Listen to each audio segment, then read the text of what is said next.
खैरपुर में भी सूरत हाल मुख्तलिफ नहीं है। खैरपुर की तहसील कोट डेची में तूफानी बारिश से डैम का बंद टूट गया है। कोट बेंगलो के 100 से ज्यादा देहात पानी की जद में आ गए हैं। सैलाबी रैली के बाइस राबता सड़कें बह गईं। इत्तला के बावजूद इंतजामिया की जानिब से कोई मदद फराहम नहीं की गई।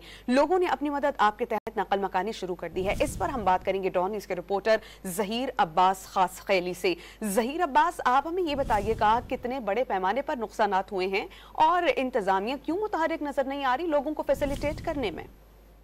जी बिल्कुल, गुज़िश्ता रोज से जो तेज मूसलाधार बारिश और वक्फे वक्फे से खैरपुर जिले के मुख्तलिफ इलाकों में बारिश अब तक जारी है। जबकि खैरपुर की तहसील कोडीजी में जो बचाव बंद था डैम का, वो टूट गया है, जिसमें 100 से ज्यादा जो इलाके हैं, दही इलाके हैं, वो उनका राब्ता मुनक़िता हो गया है।